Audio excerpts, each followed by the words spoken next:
नमस्कार। सुबह 8 बजे के समाचारों में आपका स्वागत है। मैं हूं दीप्ति शाही सिंह और सबसे पहले 20 बड़ी खबरें।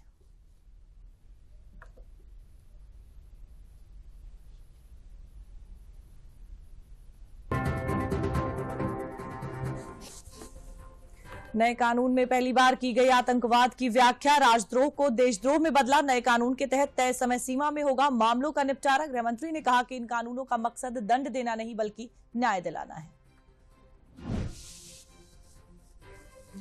लोकसभा से भारतीय न्याय द्वितीय संहिता 2023, भारतीय नागरिक सुरक्षा संहिता 2023 और भारतीय साक्ष्य विधेयक 2023 बिल भी लोकसभा से हुआ पारित।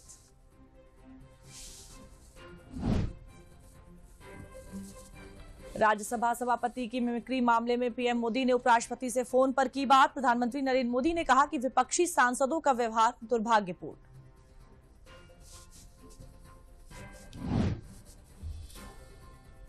विपक्षी सांसदों द्वारा उपराष्ट्रपति के प्रति व्यवहार को सीएम योगी ने अशोभनीय, असंसदीय और अक्षम्य आचरण दिया करार। विपक्ष के व्यवहार की सीएम योगी ने की निंदा।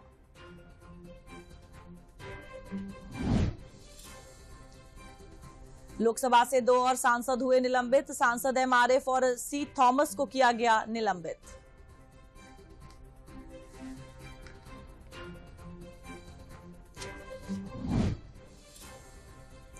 कोरोना पर केंद्रीय स्वास्थ्य मंत्री मनसुख मांडविया ने की समीक्षा बैठक। कहा, हमें सतर्क रहने की जरूरत है लेकिन घबराने की जरूरत नहीं। पिछले 24 घंटे में देश में कोविड के 341 नए मामले दर्ज किए गए। केंद्रीय स्वास्थ्य मंत्री के साथ वीडियो कॉन्फ्रेंसिंग के जरिए समीक्षा बैठक में प्रदेश के उप मुख्यमंत्री ब्रजेश पाठक ने कहा कि किसी भी अप्रिय घटना से निपटने के लिए प्रदेश में स्वास्थ्य विभाग है तैयार। घबराएं नहीं, नया वेरिएंट है काबू में। मुख्यमंत्री योगी आदित्यनाथ आज रहेंगे अयोध्या के दौरे पर। मंदिर निर्माण प्रगति और अयोध्या के विकास कार्यों का लेंगे जायजा।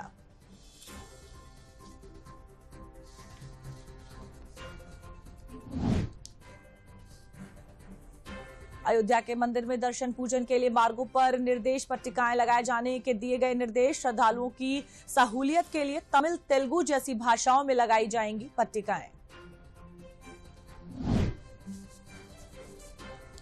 गोरखपुर में सीएम योगी विकसित भारत संकल्प यात्रा के कार्यक्रम में हुए शामिल। कहा, योजनाओं के लाभ से लोगों का वंचित होना लोकतंत्र पर था गंभीर प्रश्न। 2047 तक भारत को दुनिया की सबसे बड़ी ताकत बनने में सबको देना होगा सहयोग। आयुर्वेद चिकित्सालयों में चिकित्सा अधिकारियों की कमी होगी दूर। उत्तर प्रदेश लोक सेवा आयोग ने 601 चिकित्सा अधिकारियों की चयन की प्रक्रिया की पूरी, जल्द होगी तैनाती।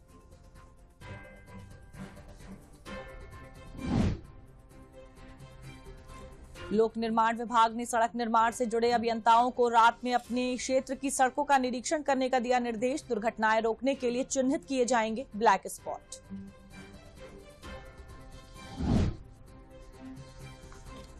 पर्यटन विभाग ने मिर्जापुर के विंध्यवासिनी देवी मंदिर के पास गंगा किनारे पक्का स्नान घाट और पाथवे बनाने को दी मंजूरी। पर्यटन मंत्री ने कहा कि 48 करोड़ रुपए की धनराशि की गई स्वीकृत। प्रदेश में पहली बार 1 अक्टूबर से शुरू की गई मक्का खरीद है जारी। अब तक 4354 मीट्रिक टन से ज्यादा की हुई मक्का खरीद।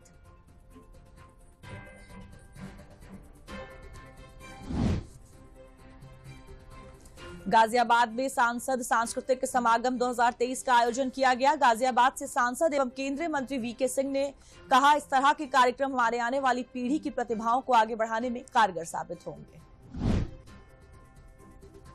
पूर्व राष्ट्रपति प्रणब मुखर्जी की डायरियों पर आधारित पुस्तक का लखनऊ में किया गया विमोचन। पुस्तक को उनकी बेटी शर्मिष्ठा मुखर्जी ने लिखा है। इस किताब में पूर्व राष्ट्रपति के अनुभवों और राजनीतिक उतार चढ़ाव को साझा किया गया है। बरेली जिला अस्पताल में अब निजी अस्पतालों की तरह मिलेगी चाइल्ड वार्ड की सुविधा। गंभीर बीमारी से ग्रसित बच्चों को त्वरित इलाज के लिए लगाए गए मल्टीपैरा मॉनिटर। उद्योगपतियों को आकर्षित कर रहा है अमेठी का सकारात्मक माहौल। इन्वेस्टर्स समिट के दौरान साइन किए गए एमओयू को धरातल पर उतारने के मामले में अमेठी का प्रदेश में तीसरा स्थान। तमिलनाडु में भारी बारिश से कुछ क्षेत्रों में बाढ़ जैसे हालात। तमिलनाडु के कई क्षेत्रों में सेना, वायुसेना और तटरक्षक बल राहत और बचाव कार्यों में जुटे। 26 खिलाड़ियों को मिलेगा अर्जुन पुरस्कार। चिराग शेट्टी और सात्विक साईराज को मिलेगा मेजर ध्यानचंद खेल रत्न पुरस्कार 2023।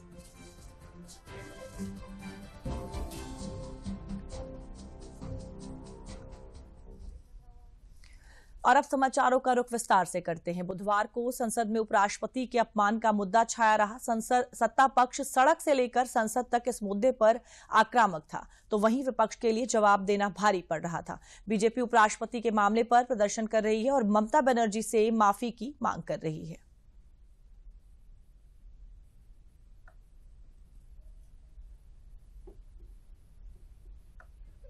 राज्यसभा के सभापति जगदीप धनखड़ की मिमिक्री यानी नकल उतारने का मामला गर्माता जा रहा है।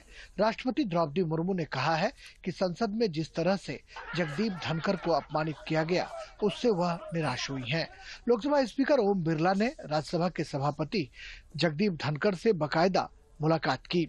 उन्होंने संसद परिसर में विपक्षी सांसदों के जरिए उपराष्ट्रपति के संवैधानिक पद का अपमान और उनके जरिए किए गए गंभीर दुर्व्यवहार के मामले में अपनी चिंता और पीड़ा व्यक्त की। प्रधानमंत्री ने भी इस पर अपना दुख जताया है और सभापति से बात की और कहा कि वह खुद भी पिछले 20 सालों से इस तरह के अपमान का सामना कर रहे हैं और यह सिलसिला अभी भी जारी है। लेकिन भारत के उपराष्ट्रपति जैसे संवैधानिक पद के साथ यह होना वह भी संसद में दुर्भाग्यपूर्ण है। प्रश्नकाल से ठीक पहले राज्यसभा के सभापति जगदीप धनखड़ ने मंगलवार को हुई घटना पर चिंता जताई और कहा कि मैं कुर्सी का अपमान बर्दाश्त नहीं करूंगा। जगदीप धनखड़ के सम्मान और इंडी गठबंधन के विरोध में बीजेपी के सदस्यों ने राज्यसभा की कार्यवाही में 1 घंटे खड़े होकर हिस्सा लेने का फैसला किया। बाद में सभापति के आग्रह पर बीजेपी सदस्य सदन में बैठ गए। मैं खुद की परवाह नहीं करता, मेरी बेइज्जती कोई करता है मैं सहन करता हूँ, खून की घूंट पीता हूँ, पर मैं ये बर्दाश्त कभी नहीं करूंगा कि मेरे पद की गरिमा मैं सुरक्षित नहीं रख पाया।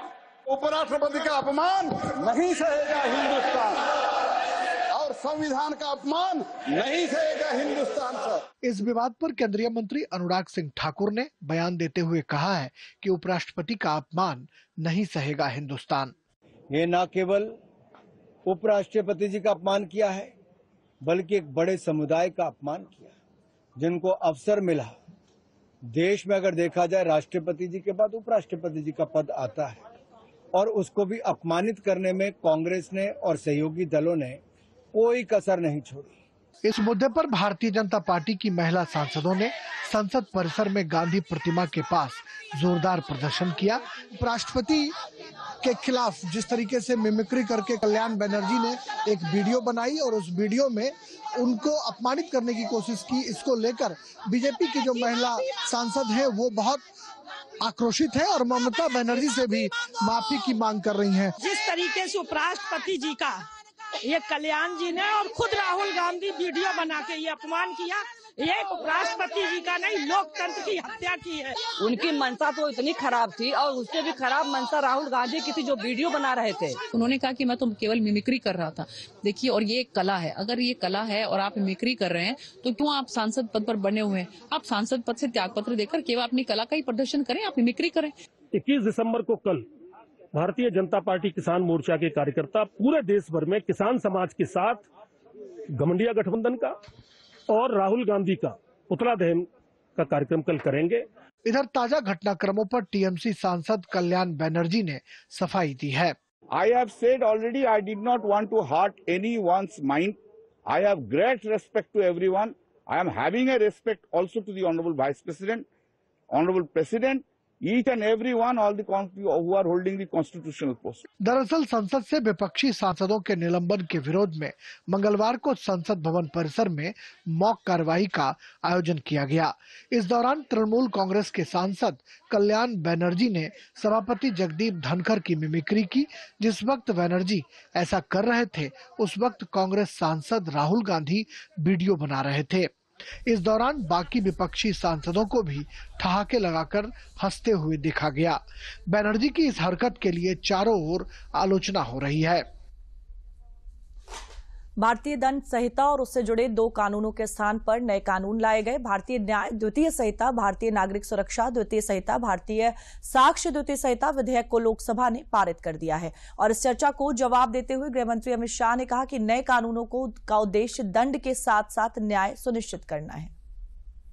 देश में आपराधिक कानूनों को बदलने वाले 3 ऐतिहासिक विधेयकों भारतीय न्याय द्वितीय संहिता 2023, भारतीय नागरिक सुरक्षा द्वितीय संहिता 2023 और भारतीय साक्ष्य द्वितीय विधेयक 2023 को लोकसभा ने पारित कर दिया। मंगलवार को शुरू हुई चर्चा का विस्तार से जवाब देते हुए गृह मंत्री अमित शाह ने कहा कि यह विधेयक गुलामी की मानसिकता को मिटाने के मोदी सरकार के संकल्प का हिस्सा है। तीनों कानून अंग्रेजों के जमाने से बनाए थे। जैसा मैंने कहा कि 150 साल पुराने कानून हैं। मोदी जी ने प्रधानमंत्री बनने के बाद गुलामी की मानसिकता और गुलामी के सारे चिन्ह इस देश में से जल्दी मिट जाए और नए आत्मविश्वास के साथ महान भारत की रचना का रास्ता प्रशस्त हो, इस पर आग्रह रखा। मैंने कहा कि अगर मन खुला रखोगे और मन भारतीय रखोगे तो समझ में आ जाएगा, मन अगर इटली का है तो कभी समझ में नहीं आएगा। तीनों विधेयकों के प्रावधानों को स्पष्ट करते हुए गृह मंत्री ने कहा कि आतंकवाद, संगठित अपराध और मॉब लिंचिंग जैसे गंभीर अपराधों को लेकर आज तक कानून नहीं बनाए गए थे। गृह मंत्री ने कांग्रेस पर भी निशाना साधते हुए कहा कि 70 साल तक इन जरूरी बदलावों की अनदेखी की जाती रही। मॉब लिंचिंग घृणित अपराध है और उसको हम नए कानून में फांसी की सजा का प्रावधान कर इंक्लूड कर रहे हैं। आतंकवाद की व्याख्या अब तक किसी भी क्रिमिनल जस्टिस सिस्टम के कानून में नहीं थी। पहली बार मोदी सरकार आतंकवाद को अब व्याख्यायित करने जा रही है, जिससे इसका कोई लूपहोल्स उठाकर आगे फायदा न ले पाए। गृह मंत्री अमित शाह ने कहा कि राजद्रोह कानून औपनिवेशिक शासन के हितों की रक्षा के लिए बनाया गया था, जिसे भारतीय न्याय संहिता में जगह नहीं दी गई है। राजद्रोह को देशद्रोह में बदलने का काम। पहले राजद्रोह की व्याख्या थी, मैं आगे डिटेल में बताऊंगा। राज से मतलब शासन था, भारत नहीं था। किसी भी राज्यकर्ता के खिलाफ कोई भी कुछ बोलता था तो इसके पर अपराध राजद्रोह का कानून लग जाता था। हमने व्यक्ति की जगह देश को रखा है। व्यक्ति की टीका ये लोकतंत्र का सबसे अच्छा लक्षण है और देश को नुकसान करने वाले को कभी बख्शना नहीं चाहिए, ये दृढ़ता भी इसमें है। गृह मंत्री ने कहा कि भारतीय नागरिक सुरक्षा द्वितीय संहिता और भारतीय साक्ष्य द्वितीय विधेयक के प्रावधानों को इस तरह से तैयार किया गया है कि आम नागरिकों के लिए अदालती कार्यवाही सुलभ हो और समय पर इंसाफ मिले। इलेक्ट्रॉनिक रिकॉर्ड को हमने दस्तावेज की परिभाषा में शामिल कर दिया है। अब किसी भी प्रकार का इलेक्ट्रॉनिक रिकॉर्ड को दस्तावेज माना जाएगा। पेन ड्राइव के अंदर चार्जशीट दिया जाएगा, पेन ड्राइव के अंदर कोर्ट को भी चार्जशीट दिया जाएगा, पेन ड्राइव के अंदर विक्टिम को भी दिया जाएगा, लॉयर्स को। इलेक्ट्रॉनिक रूप से प्राप्त बयान साक्ष्य की परिभाषा में शामिल कर दिया गया। नए कानूनों में इस बात को भी सुनिश्चित किया गया है कि अदालती सुनवाई और फैसले के लिए एक अधिकतम समय सीमा होगी। तीनों विधेयक भारतीय संविधान की मूल भावना को हकीकत में बदलने वाले हैं और यह कानून आने वाले कम से कम 100 सालों तक की जरूरतों पर खरे उतरेंगे। कोविड के बढ़ते मामले और नए वेरिएंट JN.1 को लेकर कहा गया है कि कोविड के मामलों पर सतर्क रहने की तो जरूरत है, लेकिन पैनिक होने की कोई जरूरत नहीं। इसे लेकर स्वास्थ्य मंत्री डॉक्टर मनसुख मांडविया ने सभी राज्यों के स्वास्थ्य मंत्रियों के साथ एक वर्चुअल बैठक की।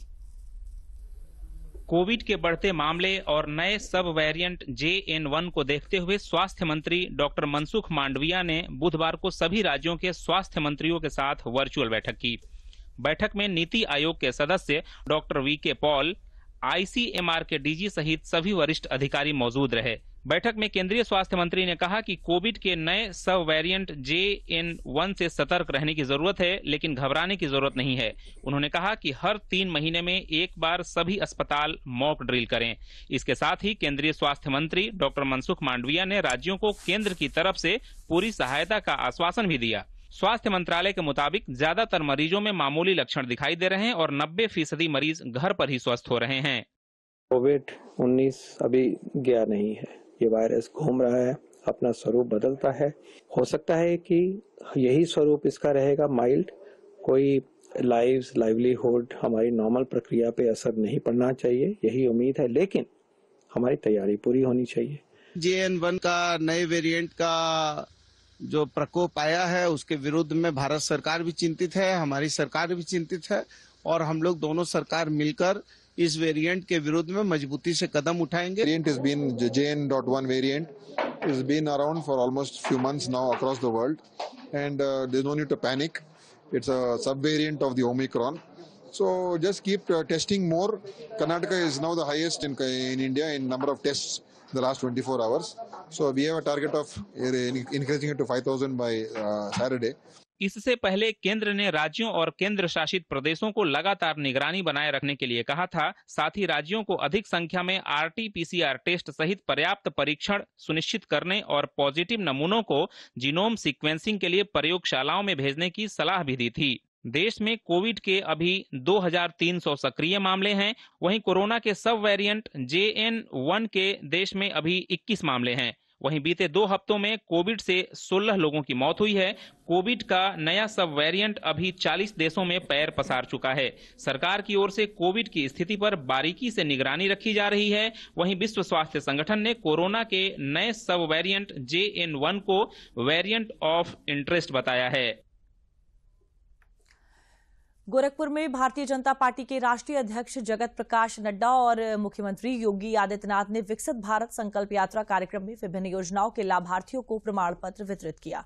इस अवसर पर विकसित भारत संकल्प यात्रा को लेकर प्रधानमंत्री नरेंद्र मोदी का वीडियो संदेश भी लोगों ने सुना। कार्यक्रम के दौरान योजनाओं के लाभार्थियों ने अपने अनुभव मेरी कहानी मेरी जुबानी के तहत सुनाई। इस अवसर पर भाजपा के राष्ट्रीय अध्यक्ष JP नड्डा ने कहा कि उत्तर प्रदेश में 57,000 स्थान एवं 762 से ज्यादा नगर इकाइयों में ये यात्रा पहुंचेगी और सरकार की विभिन्न योजनाओं को जमीनी स्तर पर पहुंचाएगी। इस अवसर पर मुख्यमंत्री योगी आदित्यनाथ ने कहा कि प्रधानमंत्री नरेंद्र मोदी ने 2014 में संकल्प लिया था कि बिना भेदभाव के सभी योजनाओं का लाभ समाज के हर व्यक्ति को उपलब्ध करवाएंगे और इसी क्रम में ये यात्रा आयोजित की जा रही है। गैस पहले चूल्हे पे खाना बनाते थे, अब पहले गैस नहीं था। जब से गैस मिल गया तब से हम लोग बहुत सुरक्षित रहते हैं। पहले नहीं था, कच्चा मकान था, गिर पड़ रहा था, मिल गया है, अपना बनवा रहे। आपके और हमारे उत्तर प्रदेश में भी 57,000 स्थानों पर और लगभग 762 से ज्यादा नगर इकाइयों में यह यात्रा पहुंचने वाली है और सरकार की विभिन्न योजनाओं को जमीनी स्तर पर जिन लोगों को लाभ मिला है उसमें कोई कमी रह गई हो तो उसकी जानकारी हासिल करना और जिन लोगों को लाभ अभी तक नहीं मिला है उनको लाभ पहुंचाना, यह मोदी जी की योजना को लेकर के विकसित संकल्प यात्रा चली है। 2014 में प्रधानमंत्री बनने के बाद उन्होंने संकल्प लिया था कि बिना भेदभाव के योजनाओं का लाभ समाज के हर व्यक्ति को उपलब्ध करवाएंगे और उसी क्रम में जो उन्होंने बिना भेदभाव की योजनाओं का लाभ दिया, प्रधानमंत्री आवास योजना, स्वच्छ भारत मिशन के अंतर्गत शौचालय की योजना, अनेक प्रकार के जो कार्यक्रम थे, उन कार्यक्रमों की श्रृंखला का हिस्सा एक साथ समवेत स्वर में सभी को जोड़ते हुए विकसित भारत संकल्प यात्रा के साथ जिन लाभार्थियों को मिला है वे बोलेंगे कि हाँ मुझे ये मिला है, जिससे अन्य लोग प्रेरित हो सके कि हाँ उससे मिला है तो मुझे भी मिलेगा। प्रदेश के जल शक्ति मंत्री स्वतंत्र देव सिंह बुधवार को 1 दिवसीय दौरे पर रायबरेली पहुंचे। जल शक्ति मंत्री स्वतंत्र देव सिंह ने रायबरेली में हो रहे विभिन्न कार्यों का निरीक्षण किया। साथ ही गेगासो में हो रहे राज्य पेयजल एवं स्वच्छता मिशन उत्तर प्रदेश द्वारा 543.4 लाख की लागत से कराए जा रहे हर घर जल योजना का पूजन कर कार्य का विधिवत शुभारंभ किया। इस दौरान वो विकसित भारत संकल्प यात्रा में भी शामिल हुए। विकसित भारत संकल्प यात्रा में शामिल हुए लोगों को संबोधित करते हुए उन्होंने कहा कि आज प्रधानमंत्री मोदी के नेतृत्व में देश उत्तरोत्तर विकास कर रहा है। उन्होंने मुख्यमंत्री सिंचाई योजना के अंतर्गत लाभार्थी किसानों से संवाद तथा विभिन्न योजनाओं के लाभार्थियों को प्रमाण पत्र वितरित किया।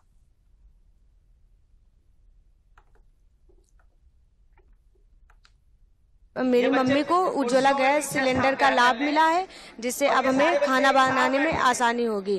पहले हमारे यहाँ चूल्हे में खाना बनता था, जिससे हमारे स्कूल के टाइम पे खाना भी नहीं बन पाता था, और अब अगर गैस मिल गई है तो हमें टाइम से खाना भी मिलेगा। और सरकार की जो भी योजना है वो हमारे घर तक पहुँच रही है, जिससे हमें राशन भी मिलता है। मुझे भारत सरकार के द्वारा प्रधानमंत्री सम्मान निधि के जो किस्त आ रही, मुझे साल में 3 किस्तें मिलती हैं। अब तक कुल 15 किस्तें मिल चुकी हैं। लगभग 30,000 रुपये मुझे प्राप्त हो चुका है, जिससे खेती किसानी में मुझे पूरी सुविधा मिलती है। और मैं भारत सरकार के द्वारा कृषि बीज भंडार से बीज भी खरीदता हूं, उसकी सब्सिडी भी मुझे बराबर मिलती रहती है। मुझे भारत सरकार के द्वारा जो स्वच्छ भारत मिशन के तहत शौचालय भी प्राप्त हुआ है, वो भी मुझे प्राप्त हुआ है। प्रधानमंत्री के द्वारा उज्ज्वला गैस जो वितरित की गई थी, वो भी मुझे प्राप्त हुआ है।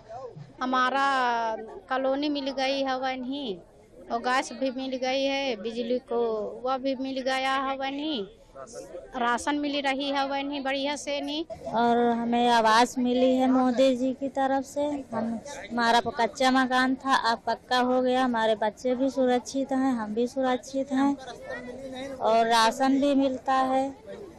हर योजना गांव पर पहुंचती है, हर एक तरफ सब चीज से अच्छे हैं हम। केंद्र और राज्य सरकार की योजनाओं का लाभ गरीब प्राप्त करे।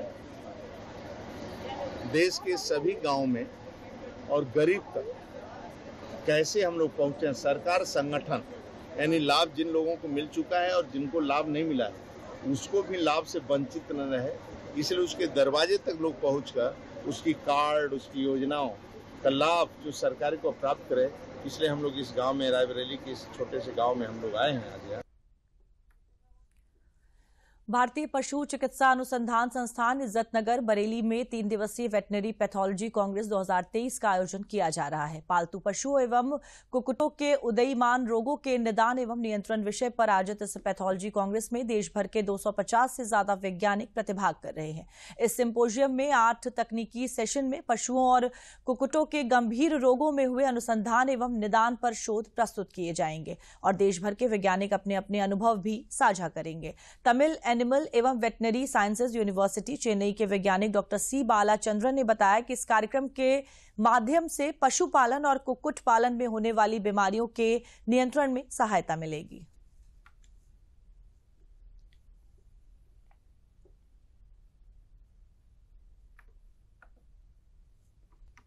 $1.5 लाख करोड़ का लॉस होता है इन बीमारियों से। ऐसे ही देश जो है भारत सरकार बहुत सारे प्रोग्राम चला रही है, जैसे कि FMD रोग है, इसका पूरा देशव्यापी उन्मूलन करने का प्रोग्राम चल रहा है। तो इन सारी बीमारियों को के मद्देनजर रखते हुए ये हमारी जो कॉन्फ्रेंस है, जिस पर हम 3 दिन हम विचार करेंगे। आने वाले समय में हमें कुछ जो हमारी बीमारियां हैं जो हमारे पड़ोसी देशों से आ सकती हैं, जो अभी पिग में एक जो बीमारी आई है, उस बीमारी को कंट्रोल करने के लिए हम इस जो पैथोलॉजी कॉन्फ्रेंस हुई है उसका काफी महत्वपूर्ण रोल रहेगा। बाराबंकी में कारागार एवं होमगार्ड विभाग के राज्य मंत्री धर्मवीर प्रजापति ने कारागार के बंदियों से सीधा संवाद किया। साथ ही ऐसे बंदी जिनके परिजन उनसे मिलने नहीं आते, उन्हें सर्दी से बचाव के लिए गर्म कपड़े और कंबलों का वितरण भी किया। उन्होंने कहा कि हर कैदी पेशेवर नहीं होता, कुछ हालातों का शिकार हो जाते हैं। ऐसे कैदियों से सीधा संवाद करके उन्हें संकल्प भी कराया कि आगे जीवन में वो कोई गलत काम नहीं करेंगे। राज्य मंत्री ने कहा कि जेल में सुविधाओं से लेकर कैदियों को हुनरमंद बनाने की कोशिशों का असर साफ देखा जा सकता है। इसके अलावा हमारी सरकार में कैदियों की संख्या भी कम हुई है। इस दौरान राज्य मंत्री ने ईवीएम पर सवाल खड़े करने वालों पर निशाना साधा।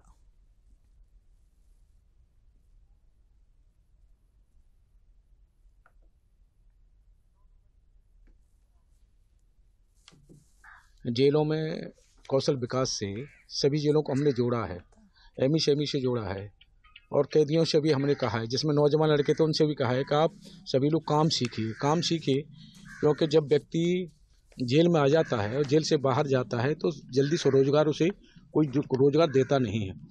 तो इसलिए सभी जेलों को कौशल विकास से जोड़ा है। जब भी भाजपा कहीं भी जीतती है और बैलेट पेपर की चर्चा शुरू हो जाती है। ऐसा नहीं है कि भाजपा हारती भी नहीं है, हम भी हारे हैं और वहाँ भी चुनाव तो ईवीएम से ही हुआ है।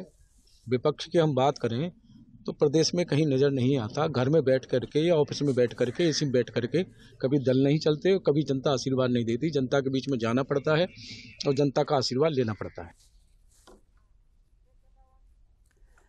मुख्य सचिव दुर्गा शंकर मिश्र की अध्यक्षता में 7वीं कार्य क्षमता वृद्धि व्याख्यान माला आयोजित की गई। व्याख्यान माला में नई दिल्ली स्थित गोविंद वल्लभ पंत हॉस्पिटल के स्ट्रेस मैनेजमेंट एंड कार्डियोलॉजी विभाग के प्रोफेसर मोहित गुप्ता ने तनाव मुक्त जीवन संकल्प एवं साधना से सिद्धि विषय पर प्रस्तुतिकरण दिया। अपने संबोधन में मुख्य सचिव ने कहा कि कार्य क्षमता वृद्धि व्याख्यान माला में ख्याति प्राप्त महानुभावों से सचिवालय कर्मियों को बहुत कुछ सीखने का मौका मिला है। हम सभी को तनाव मुक्त जीवन जीना चाहिए, संकल्प और साधना के माध्यम से अपने कार्य को गति देनी चाहिए। कोविड के बाद से आम नागरिकों के जीवन में बड़ा बदलाव आया। आज विश्व भर में लोग योग अभ्यास से लाभान्वित हो रहे हैं। योग से हमारा जीवन खुशहाल बन सकता है।